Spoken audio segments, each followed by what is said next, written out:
Hey guys, Will Potato Strong here. I just found out that I appeared in this news clip on CBS. It was playing in various cities, um, and they're talking about resistant starch. So I thought I'd go through this news clip. Let's just check out some of it. Now, anyone who has been on a diet lately knows that eating carbs is a big no-no.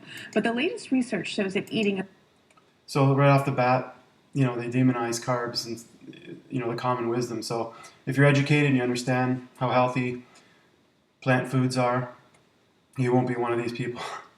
a certain kind of carb can actually help you burn fat. It's called resistant starch, or the skinny carb, and it's being hailed as a fat-burning breakthrough.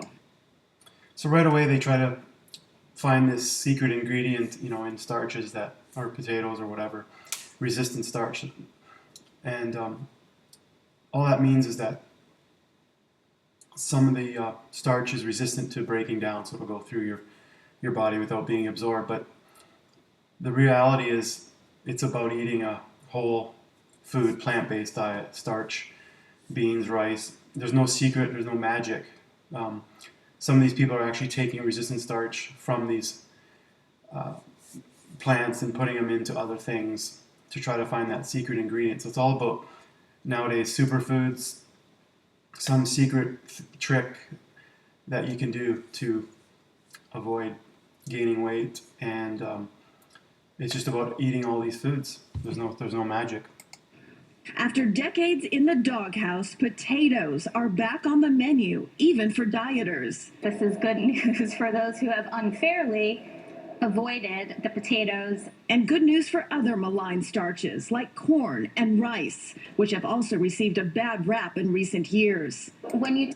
So that's really good. They're talking that corn, rice, beans, and potatoes are good to eat, so that's a good thing. Typically hear of the word starch, you think carbs, sugar, weight gain, bad, avoid. Most of us who know starch solution, plant-based diets don't think that way at all. We know our bodies run on glucose. We like glucose and chains of glucose, which are the starches, and that they're super healthy. So people that are uninformed and confused by things out there think that sugar, is bad, causes diabetes, and they link that to, from donuts and all the junk food. They connect that to fruit and vegetables as well, and demonize carbs. So most of us who understand carbs and starch don't do that. So this is really exciting. For the first time, we're really hearing starch in a positive light. Starchy foods like plantains, bananas, yams, barley, and beans are typically frowned upon when it comes to losing weight. But now, increasing research shows that they may actually help aid in weight loss because they contain a unique kind of fiber called resistant starch. Resistant starch is a form of carbohydrate that goes undigested in the stomach. And according to registered dietitian Stephanie Middleberg, it means the body is absorbing less of the food's calories. Recent studies find resistant starch also aids in digestion, boosts metabolism, reduces hunger, and improves blood sugar control. And it has helped create quite a... So, they're talking about this resistant starch again.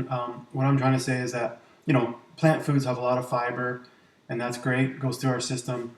We need that. Really healthy. But there's no magic pill or part of this component that we can extract. And what we need to do is just eat whole plant foods. And they're going to show the clip where I'm in now about the internet, how it's taken off. Buzz on the internet. What is the resistant starch diet, and does it actually work? This lifestyle really changed my life. It's unbelievable. This stuff is amazing. It's called resistant starch. Now, a growing number of food manufacturers are making breads, bagels, even pastas with resistant starch flour. But just like anything else, experts... So there they are, they're taking one component out and putting it into the food. It's really not required. Moderation is key. The way I would map out the day would have... So they're talking about moderation.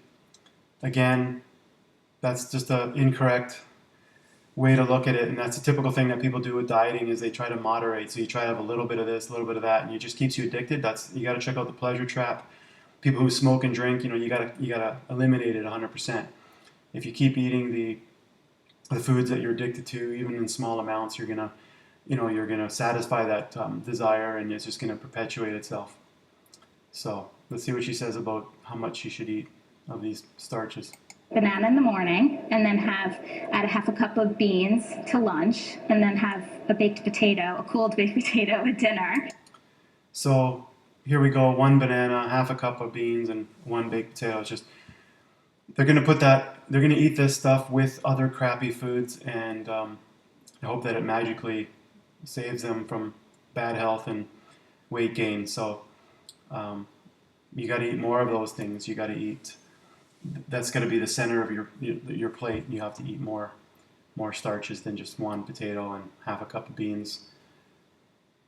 It's very important that you keep resistant starch foods cool after cooking so that they retain their benefit. And also experts say that it's also best not to reheat them. So that's the end of that clip. And when these foods are like cold potatoes, there's more resistant starch. But you got to be practical about this. Nobody wants to eat.